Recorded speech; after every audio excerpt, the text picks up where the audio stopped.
Professor Marcos, a gente sabe que no Brasil existe um engajamento muito grande até de instituições que se definem como instituições apologéticas, né? Hum, E a gente tem também nas religiões, vamos dizer assim, linguagem acadêmica, né? Nos cristianismos, a academia hum, ela fala de cristianismos no plural, né? Devido às diferenças de perfis entre as diferentes tradições cristãs. hum. A gente tem também a presença do problema do fundamentalismo religioso, que é muito forte, né? Aquela coisa de que ah, eu, nós temos a verdade, o outro não, aquela noção de que a crença do outro é inferior e ele precisa se submeter ao que eu creio. Ah, eu particularmente, professor Marcos, se me permite aqui um comentário, uma percepção pessoal, eu noto que isso está presente na apologética, na Hum. apologética evangélica, né, vamos dizer assim. Mas você acredita que esse fundamentalismo ele define a apologética evangélica no Brasil hoje, ou apologética protestante, como queira?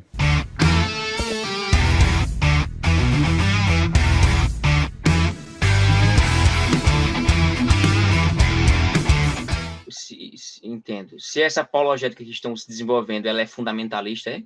Isso, se a gente pode definir ela como fundamentalista, ou se ela tem apenas alguns traços de fundamentalismo. Qual a sua Traços. visão a respeito? Eu Traços, tenho o ok. seguinte, olha, boa parte das pessoas que a gente conhece, a gente conhecer 20, 30, 40, 50 pessoas, 100 pessoas no Brasil, não quer dizer nada. Nada. Ah, eu conheço 100 canais que são fundamentalistas extremistas. Beleza, você conhece esses. O Brasil todo, 200 milhões de pessoas. Então, são milhares de crentes cristãos que estão aplicando uma apologética que visa apenas esclarecimento. A apologética não é somente dar respostas. Um bom apologista, ele tem que entender que ele está com uma ferramenta gigante na mão. Então, imagine uma pessoa com bisturi. Uma pessoa com bisturi, meu irmão, se ela não tiver sensibilidade, ela vai fazer um estrago gigante. Então, muitas pessoas querendo dar uma de Indiana Jones ou o Batman, tem nada a ver, né? Mas o Batman que lê a mente, que pensa, que não tem nenhum superpoder em si, mas ele dialoga, ele convence. Essa pessoa quer destruir a imagem do outro do que propriamente mostrar que ele está equivocado.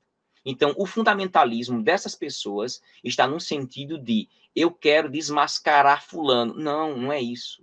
Existe sim, boa dessas pessoas, grande parte, um fundamentalismo idiota.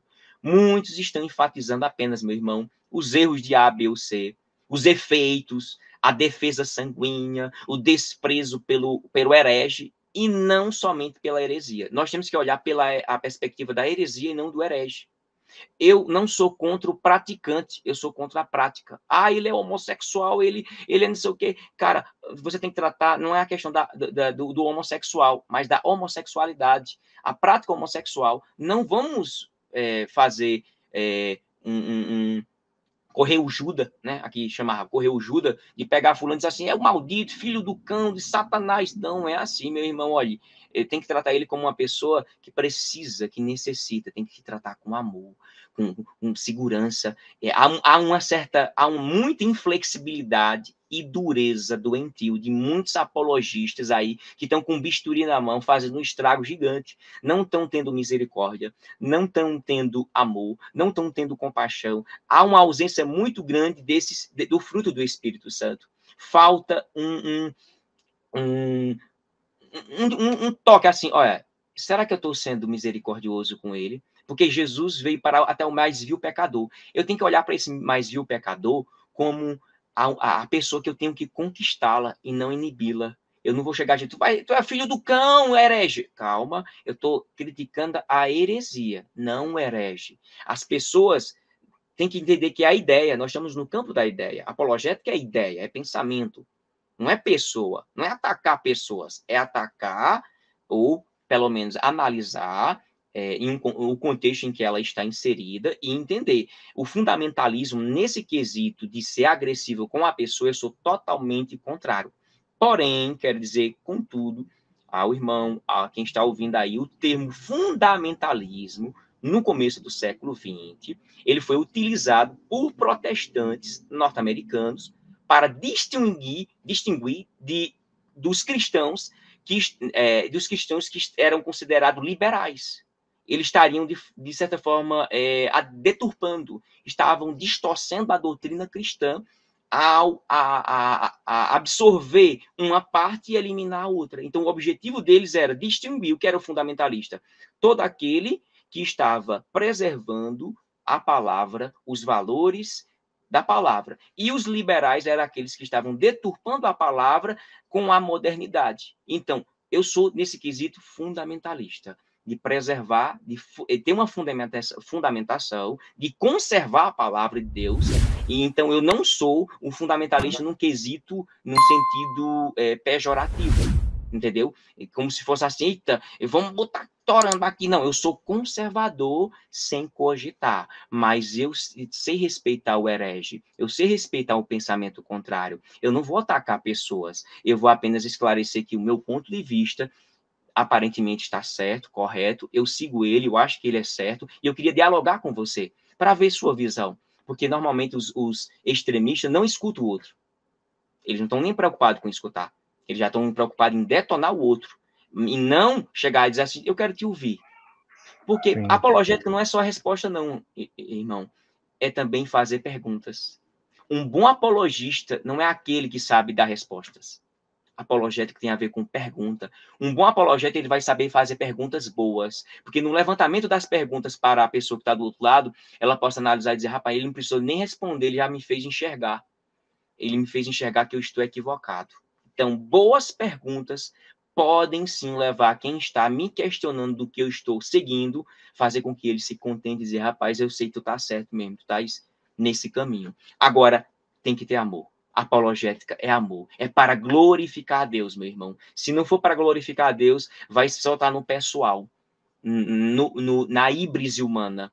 A híbrise humana, na filosofia, é chamada de orgulho, de soberba. Então, nós estamos lidando com pensamento, com ideias, ninguém quer ficar para baixo. Então, eu tenho que vencer. Não, a apologética não é querer vencer, não é querer humilhar o outro, não é querer Exato, exato. rasgar o Essa outro. apologética que vence o debate, né, professor Marcos? Isso dá bate, Eu venci o debate, eu arrasei, destruí os argumentos do... E que, na verdade, muitas vezes, professor Marcos, ela reflete uma arrogância teológica, uma arrogância religiosa, né? Eu concordo plenamente. A sua contribuição aqui é maravilhosa, professor Marcos, porque Obrigado. me faz, inclusive, como não é minha área de pesquisa e não é minha área de interesse maior na teologia, né, a apologética, eu já li obras de apologetas, né? Um em particular que me marcou muito, inclusive, na minha formação teológica, foi o Dr. Norman Geisler, inclusive, né? Li muito É muito bom. Geisler. E outro que eu admiro muito também, gosto muito, é o Dr. William Lane Craig, acho fantástico também. É muito bom. Muito bom. É muito bom em debates, né? Ninguém pode com ele em debate. E você falando me fez lembrar, professor Marcos, porque eu acho que a gente precisa resgatar esse aspecto da apologética evangélica no Brasil, que é provocar nas pessoas o deslumbramento, né, o encantamento pela fé cristã. Eu me lembro quando eu ouvia o Dr. Craig, assim, ele conseguia na sua... E ao ler o Dr. Geisler, eu, assim, despertava na gente aquele encantamento, né? Você ficava maravilhado pela fé Apologética cristã. realmente é ter a resposta, né?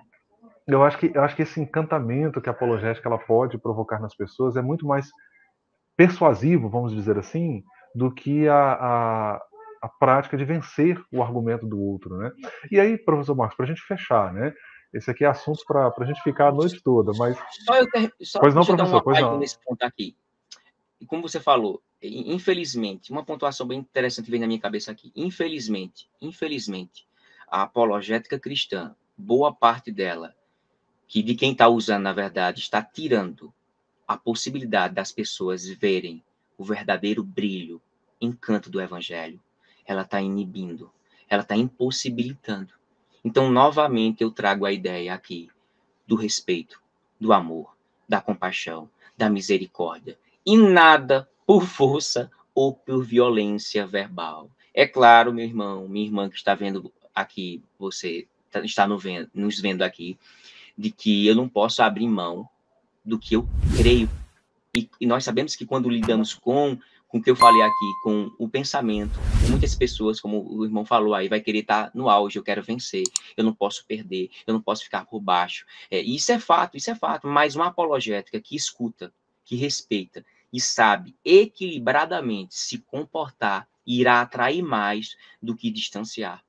Não é ser omisso, não é ser conivente. A apologética, ela não negocia princípios fundamentais do evangelho. Elas são inegociáveis. A apologética é um grande instrumento, meu irmão. É um grande instrumento para a igreja. É uma ferramenta muito poderosa. Uma ferramenta que quem for usar ela, sabendo ter sensibilidade, irá ganhar multidões de pessoas. Irá beneficiar muitas pessoas que estão aí perdidas, iludidas, céticos, leigos, ateus e assim por diante. O que Amém. temos que ter é essa sensibilidade. Professor Marcos, a próxima pergunta, na verdade, você já até antecipou algumas, imagino, né, algumas respostas possíveis aí para essa pergunta, mas eu gostaria que você colocasse a cereja no bolo e dissesse para a gente como praticar, então, uma apologética que não seja inquisitória, que não opere pelo argumentum ad hominem, né? Leva ali para o campo da pessoalidade, que ofende. Que sugestões você dá? Que caminhos você indica que nós podemos percorrer para praticar essa apologética que seja uma apologética do diálogo e não do desrespeito, da violência simbólica?